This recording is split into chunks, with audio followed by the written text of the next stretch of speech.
Shri Venkateswara gold తాకట్టులో ఉన్న మీ బంగారాన్ని విడిపించి కొనబడును. తీసేసి 12 సంవత్సరాలు అయింది ఇక్కడ. నాకు అప్పుడు విశాఖపట్నంలో ఇప్పుడు నేను సినిమా చేయట్లేదు. ఇప్పుడు నేను ప్రొడక్షన్‌లో కూడా దాదాపు లేను ఒక 5 సంవత్సరాల నుంచి. ఇప్పుడు all of the sudden cinema తీసుకొని నైట్ చేయాలంటే డబ్బొస్తదన్నా, డబ్బు తేగలుగుతున్నా సినిమాని ప్రొడక్ట్ చేయాలి. ఏం చేయాలి? అప్పటికప్పుడు నైట్ అన్నపూర్ణ స్టూడియోకి డిస్ట్రిబ్యూషన్ ఇచ్చాం. సినిమాని గ్రాండ్‌గా రిలీజ్ చేశాం.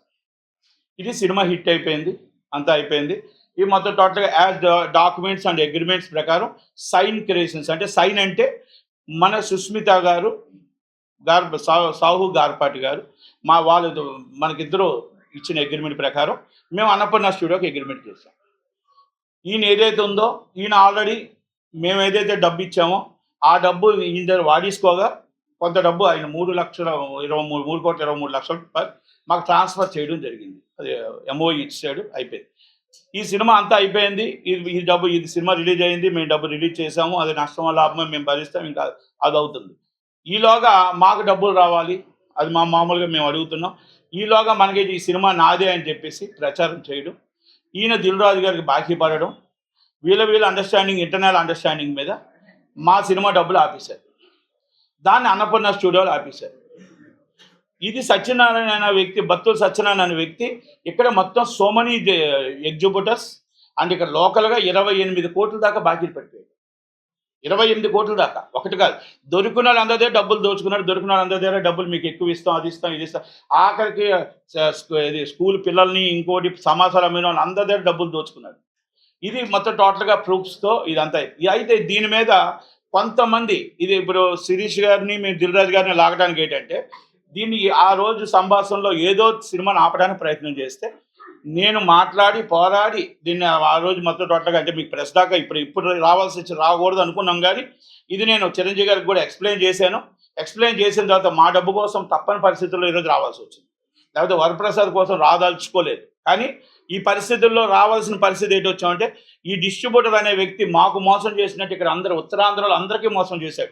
ఎగ్జిబ్యూటర్ నుంచి డిస్ట్రిబ్యూటర్ నుంచి ప్లస్ ప్రతి ఒక్కరు విజయనగరం అందరికీ కూడా ఈయన మొత్తం టోటల్ వానపాలెం షాప్ చెప్పి అందరికీ డబ్బులు వసూలు చేశాడు. మాకు కూడా వసూలు చేశాడు. ఇప్పుడు ఒకటండి, ఆస్తి చూపిస్తే ఎవరిమైనా డబ్బులు ఇస్తాము. ఆ డబ్బులు మళ్ళీ డబ్బులు రావడానికి రిటర్న్గా కంపల్సరీ అందరూ జాబ్ తీసుకుంటారు. ఇప్పుడు నటికుమార్ ఒక డబ్బు ఉండదు, 10 మంది డబ్బు ఉంటుంది. 10 మంది డబ్బు మనం 10 మందికి ఇస్తూ 10 మంది డబ్బు తీసుకొని జాబులు తీసుకొని ఇస్తూ ఉంటాం. ఇది రెగ్యులర్గా సినిమాలు రెగ్యులర్ స్టేట్ ప్రాక్టీస్ ఇది. కనుక దాంట్లో ఈ డబ్బు ఇవ్వకుండా బ్లాక్మెయిలింగ్ మొదలుపెట్టి ఇప్పుడు శిరీష్ అన్న వాళ్ళు దిల్ రాజు అన్న ఆయన మాకు శంకర్ ప్రసాద్ డబ్బులు ఆపాడు. ఆయన ఆపడం వల్ల అన్నపూర్ణ స్టూడియో మాకు డబ్బు ఆపారు. ఇది ఈ చైల్డ్ లింక్ వల్ల డబ్బు ఆపారు. ఈ డబ్బులు ఆపడం వల్ల ఏమైంది, మార్కెట్లో ఇబ్బంది పడ్డాం.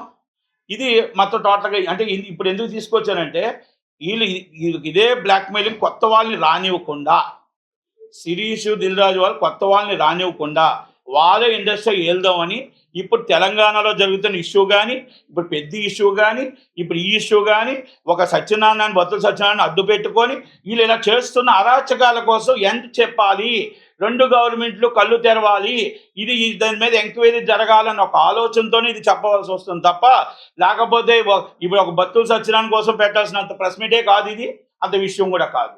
కానీ ఏంటంటే ఇక్కడ గవర్నమెంట్లు కూడా కళ్ళు తెరవాలి ఒకటి. రెండోది నాకు నోటీస్ వచ్చింది. డబ్బు మేమిచ్చాము, మా దగ్గర డబ్బు తీసుకొని కమిషనర్ గారి ఆఫీస్కి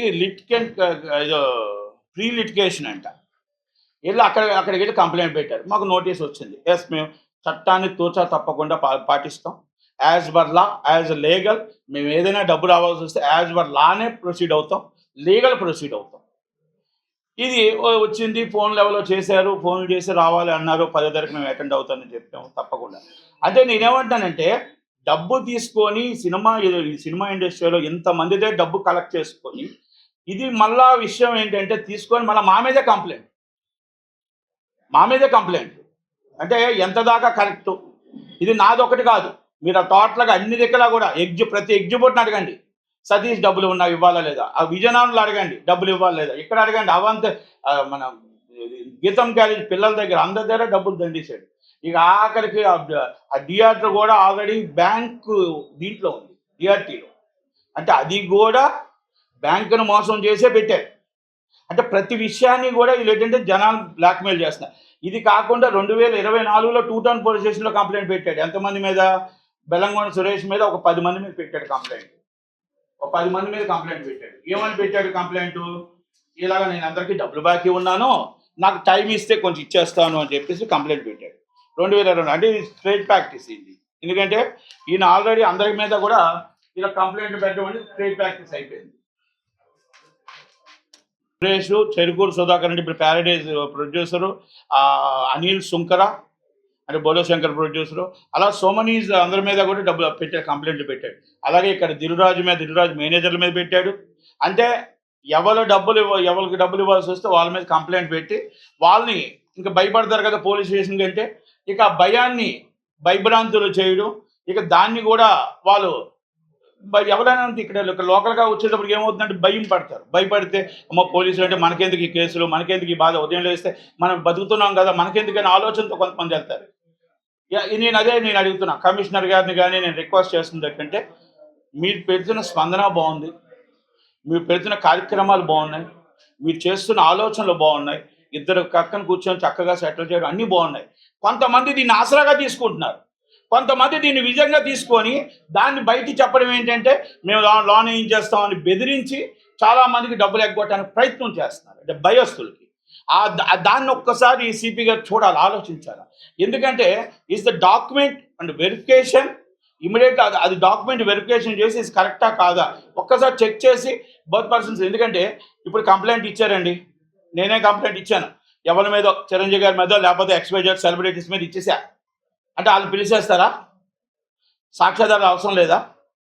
ఒక్కసారి అన్నీ కూడా రిపీట్ చేయమని అడుగుతుంది. ఎందుకంటే మనమే కూర్చొని సివిల్ డిస్ప్యూట్స్ కూడా సెటిల్మెంట్లు చేస్తే, ఇప్పుడు ఇది సివిల్ డిస్ప్యూట్, మనీ అంటే సివిల్ డిస్ప్యూట్ చేస్తే ఇంక కోర్టులు ఎందుకు, ఇక లాయర్లు ఎందుకు?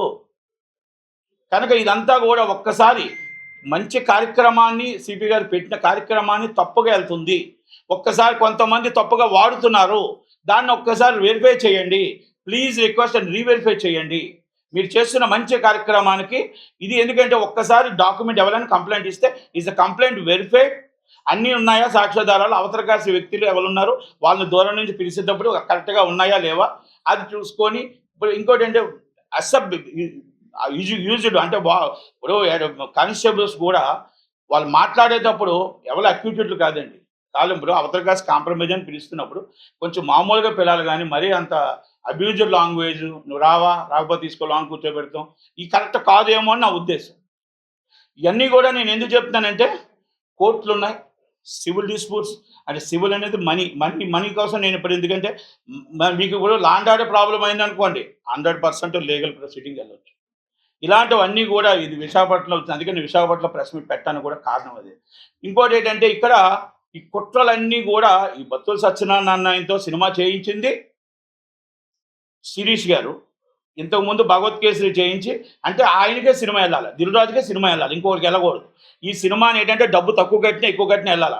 మధ్యలో మేము ఇచ్చాం కాబట్టి డబ్బు అనుకోకుండా చిరంజీవి గారు మేము ఇటు బస్సులో సినిమా ఇబ్బంది పడకూడదనే ఉద్దేశంతో మేము హ్యాండ్ ఓవర్ చేసుకున్నాం. కానీ లేదు అంటే మేము కానీ లేకపోతే ఈ సినిమాని మొత్తం టోటల్గా వాషౌట్ చేయాలని ఒక ప్రయత్నం, ఒక ప్లాన్. ఆ ప్లాన్ బెడ్స్ కొట్టింది. పెద్ద సినిమాలో కూడా కొన్ని ప్లాన్లు చేశారు తెలంగాణలో, అది కూడా బెడ్స్ కొట్టింది. అంటే ఇవన్నీ నేను ఎందుకు చెప్తున్నానంటే ఇప్పటికైనా జనాలు తెలుసుకోగలగాలి, ఇది అందరూ కూడా తెలుసుకోగలగాలి, గవర్నమెంట్లో కూడా తెలుసుకోగలగాలి. దిల్రాజు అనే వ్యక్తి ఇక్కడ కూర్చొని ఇప్పుడు అది కాదండి డబ్బులు ఆయనకి నేను బాకీ లేను, మాకు ఆయన బాకీ లేను, మా డబ్బులు ఎలా ఆపాడు? అన్నపూర్ణ స్టూడియోలు మాకు ఎలా డబ్బులు ఆపారు? ఈ సతీష్ అన్న ఆయన ఏమైనా అగ్రిమెంట్